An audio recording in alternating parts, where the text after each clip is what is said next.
Halo, selamat berjumpa kembali dengan saya Guntur Firman Aprianto di channel Libang Pesat. Bapak Ibu, kakak-kakak semua pembina remaja NDP dimanapun berada, sangat senang sekali saya bisa kembali berkomunikasi, berjumpa kembali melalui video ini. Di video sebelumnya Bapak Ibu atau kakak-kakak semua bisa dicek, itu ada teknik coaching berkaitan dengan bottom lining, dan kali ini tentunya teknik coaching selanjutnya berkaitan dengan powerful question atau pertanyaan berbobot. Sebelum kita lebih lanjut berkaitan dengan teknik membuat pertanyaan berbobot ini, saya kembali mengingatkan bahwa dalam proses coaching adalah proses yang sangat kreatif, bukan sesi curhat atau bukan mengulang masa lalu, tetapi kita punya pemahaman bahwa seorang coach itu adalah orang yang bisa menemukan solusinya sendiri atas masalah yang sedang dihadapi. Dan kita tidak boleh memandang bahwa seorang coach adalah orang yang sedang bermasalah atau orang yang sedang salah, tetapi seorang coach adalah orang yang sedang mencari atau berusaha menemukan titik temu atau jalan keluar atau solusi itu sendiri. Jadi di bagian ini kita tetap melihat coach punya potensi besar dan kita percayai mereka mampu menyelesaikannya. Pada konteks ini adalah remaja NDP, tentunya sangat kompleks sekali hal-hal tantangan yang dihadapi oleh remaja NDP, dan kita percaya bahwa remaja NDP itu sendiri bisa ataupun mampu untuk menyelesaikan masalahnya sendiri. Dan perlu diingat, kita bukan orang yang pemberi solusi. Coach adalah orang yang memberi stimulus, mengajukan pertanyaan yang berbobot untuk menolong seorang coach atau remaja NDP bisa menemukan jalan keluarnya sendiri. Ada siklus di sini bagaimana caranya seorang coach dalam proses coaching kepada remaja NDP. Pertama adalah mendengarkan, kemudian merespon, bertanya. Nah, siklus ini dalam bentuk lingkaran, yaitu pertama mendengarkan apa yang disampaikan oleh remaja NDP itu sendiri, situasi-situasinya, kemudian setelah mendengarkan, kemudian merespon hangat supaya seorang coach atau remaja NDP itu lebih percaya diri untuk menyampaikan apa yang menjadi kendalanya atau situasi yang sesungguhnya. Kemudian seorang coach baru mengajukan pertanyaan, dan pertanyaan di sini adalah pertanyaan-pertanyaan yang berbobot, bukan pertanyaan yang asal-asalan, bukan pertanyaan hanya sekedar bertanya, tetapi pertanyaan yang diajukan dengan tepat. Kenapa bisa disebut powerful question atau powerful questioning? Pertanyaan berbobot karena pertanyaan ini disampaikan di waktu dan kesempatan yang tepat. Ada 3 hal yang akan disasar atau menjadi tujuan dari pertanyaan yang berbobot ini atau powerful questioning. Yang pertama, pertanyaan itu bersifat terbuka, harus membuat mereka atau remaja NDP itu bisa merenung. Sebenarnya situasinya seperti apa sih? Kalau di teknik sebelumnya tentang bottom lining itu benar-benar melihat intisarinya apa, situasinya apa. Jadi seorang coach atau remaja NDP yang datang sama kita dalam proses coaching itu, kita harus mengajukan pertanyaan yang sifatnya terbuka, membuat dia merenung. Merenung itu dia merefleksikan sebenarnya inti atau situasi yang sesungguhnya itu apa. Bagian kedua, pertanyaan yang diajukan oleh seorang coach adalah pertanyaan yang harus bisa menolong remaja NDP itu mengingat sesuatu, mengingat situasi, mengingat kejadian, mengingat permasalahan yang sesungguhnya dengan kritis. Kemudian yang ketiga adalah pertanyaan yang diajukan oleh seorang coach harus pertanyaan yang bisa membuat seorang remaja NDP atau coach itu sendiri bisa merangkai ide. Ide yang dimaksud adalah titik temu atau solusi atau jalan keluar yang bisa menyelesaikan masalahnya sendiri. Jadi 3 hal ini pertanyaan yang harus bisa mencapai bagaimana remaja NDP itu bisa merenung, kemudian mengingat dan merangkai ide. Jadi kalau pertanyaan tidak bisa dalam 3 hal ini, tidak bisa menolong remaja NDP ataupun Koci untuk merenung, mengingat dan merangkai ide, maka bisa disebut pertanyaan ini bukan pertanyaan yang berbobot. Lalu apa sih sebenarnya kriteria dari pertanyaan berbobot itu? Ada beberapa hal pertanyaan itu bisa disebut pertanyaan berbobot. Yang pertama, pertanyaan itu muncul berdasarkan dari bagaimana seorang coach itu mendengarkan dengan baik, kemudian merespon dengan baik sesuai siklus tadi, mendengarkan situasinya, kemudian melihat lebih detail lagi, lebih jelas, dan baru mengajukan pertanyaan. Jadi kriteria pertama adalah pertanyaan berbobot itu berasal dari mendengar aktif, mendengar yang sesungguhnya. Kemudian yang kedua adalah pertanyaan itu bisa disebut pertanyaan berbobot kalau pertanyaan itu sifatnya terbuka. Terbuka seperti apa maksudnya? Ya contohnya misalnya kapan, siapa, apa aja, misalnya di mana, misalnya bagaimana, seberapa, begitu. Jadi itu pertanyaan terbuka, membuat remaja NDP atau Koci itu sendiri mulai menjawabnya itu harus merenung, mengingat, dan baru menyampaikan apa yang menjadi jawabannya, bukan asal jawab. Kemudian pertanyaan ini bisa disebut berbobot atau powerful questioning. Yang ketiga kriterianya adalah berdasarkan menyimak situasi lebih dalam. Tadi kan pertama berdasarkan mendengar aktif, kemudian yang kedua itu pertanyaan terbuka, yang ketiga adalah sifatnya memperdalam, mencari informasi lebih dalam berkaitan dengan permasalahan yang dihadapi oleh remaja NDP itu sendiri. Yang keempat, kriteria dari pertanyaan berbobot adalah membuat percakapan coaching itu semakin bergerak maju. Terus bergerak, percakapannya terus bersambung, terus nyambung, tidak berhenti. Jadi kalau percakapannya itu sempat berhenti, berarti bisa saja pertanyaan yang disampaikan sebelumnya bukan pertanyaan berbobot.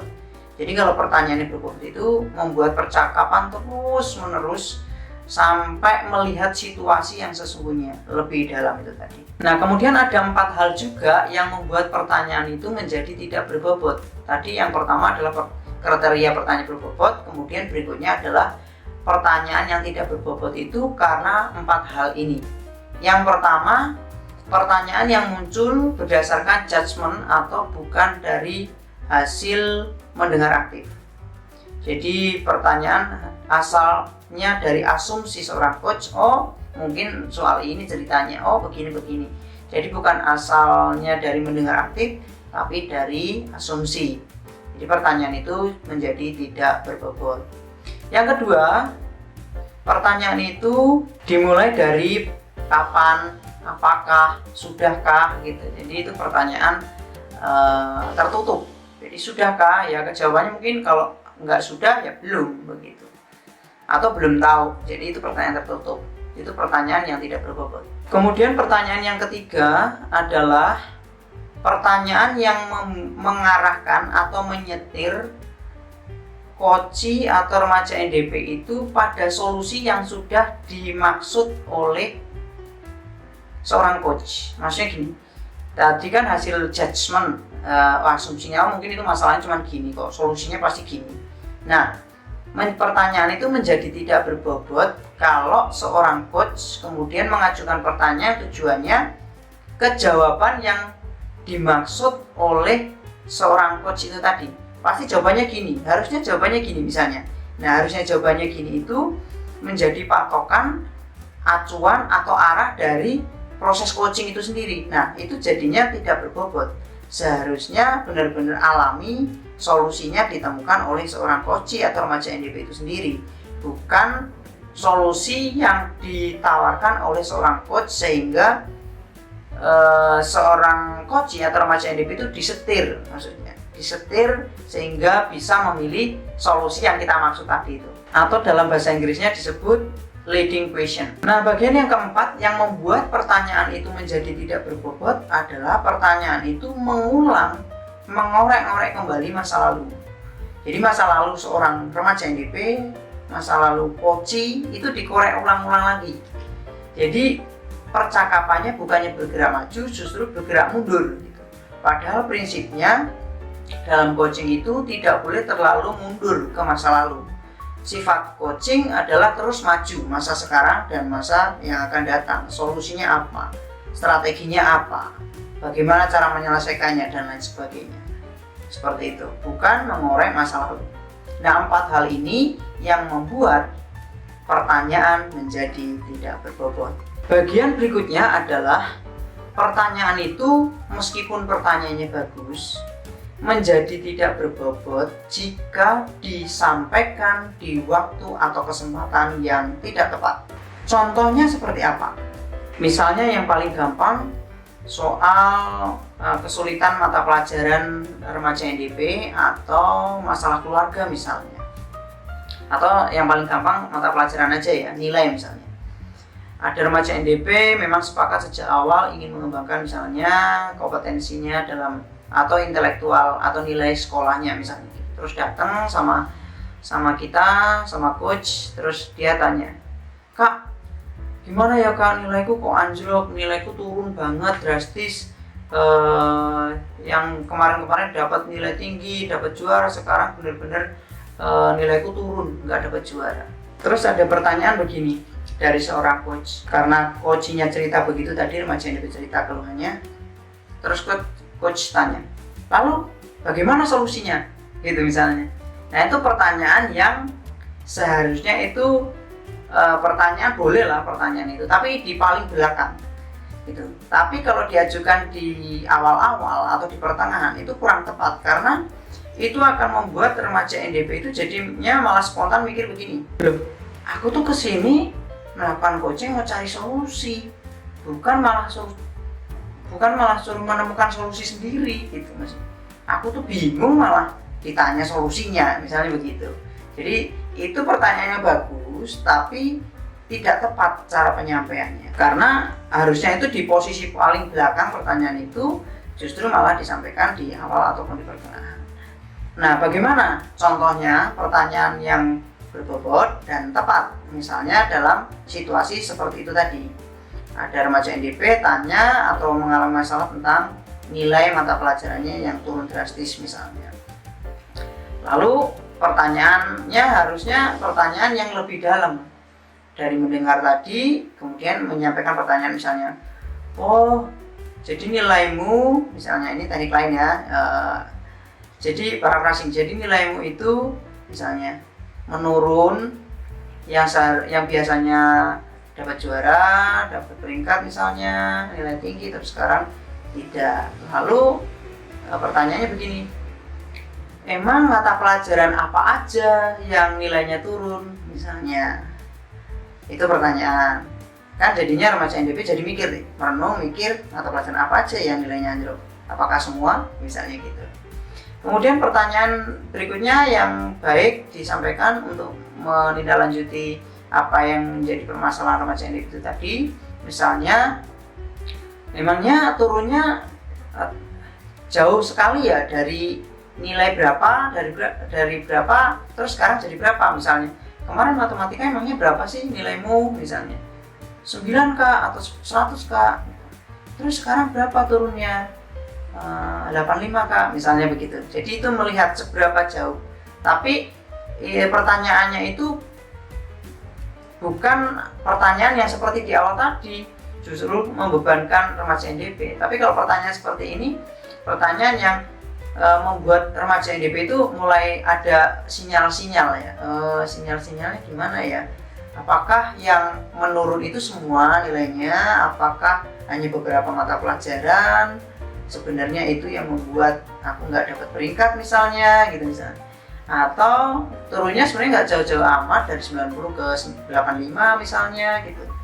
Nah, nanti boleh pertanyaan seperti di awal tadi. Lalu solusinya apa itu disampaikan paling belakang. Misalnya, kira-kira apa yang kamu butuhkan untuk nilainya lebih atau nilainya bisa naik lagi. Nah, itu pertanyaan-pertanyaan terbuka itu yang sangat berbobot. Pertama yang perlu diingat adalah pertanyaan bagus, tapi kalau waktunya nggak tepat ya jadi nggak bagus. jadi nggak berbobot. Nah, kemudian pertanyaan itu harus berdasarkan mendengar aktif. Misalnya dengan contoh tadi, ada nilai yang turun drastis, maka kita meresponnya adalah seberapa turun nilainya, dari berapa turun ke berapa gitu. Mata pelajaran apa aja yang turun drastis, yang membuat kamu nggak dapat peringkat misalnya, seperti itu. Nah, sekarang ada satu contoh lagi antara pertanyaan terbuka dan pertanyaan tertutup. Misalnya soal tugas sekolah misalnya. Pertanyaan tertutup itu begini, kamu sudah mengerjakan PR atau belum? Misalnya, kamu sudah mengerjakan tugas sekolah atau belum? Itu pertanyaan tertutup. Jawabannya pasti sudah, belum, iya, tidak gitu kan. Tapi pertanyaan terbuka adalah seberapa jauh kamu mengerjakan tugas sekolahmu. Apa-apa saja yang sudah kamu kerjakan tugas sekolahmu misalnya. Jadi pertanyaannya itu kalau di awal misalnya PR-mu sudah dikerjakan belum? Nah, itu langsung tertutup. Sudah Kak, mati pertanyaannya.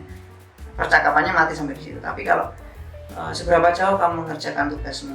Nah, itu pertanyaannya baik, tepat, dan jawabannya pasti akan terus memperdalam situasi. Oh ya, sebelum menutup video ini, saya kembali teringat dengan pertanyaan yang disampaikan oleh Tuhan Yesus kepada Petrus waktu itu, tentang pertanyaan beberapa kali tentang Petrus, apakah engkau mengasihi aku? Terus diulang beberapa kali. Itu pertanyaan yang sangat dalam sekali, yang sampai Petrus bisa merenung, merefleksikan dalam dirinya tentang iman percayanya. Jadi berharap kita juga bisa membuat pertanyaan-pertanyaan yang powerful, yang bisa membuat remaja NDP itu tadi bisa merenung dan menemukan jawabannya, dan bisa menyelesaikan masalah hidupnya. Kita melihat mereka punya potensi. Jadi itu Bapak Ibu, kakak-kakak semua, semoga bermanfaat beberapa penjelasan sederhana tentang powerful questioning. Jadi pertanyaan yang berbobot yang bisa kita terapkan kepada remaja NDP. Semoga ini bisa membantu proses coaching Bapak Ibu di lapangan atau di tempat pelayanan masing-masing. Dan jangan lupa cek video-video sebelumnya supaya juga, kita bisa sama-sama diskusi. Jika materi ini belum lengkap, silakan ditambahkan di kolom komentar. God bless you.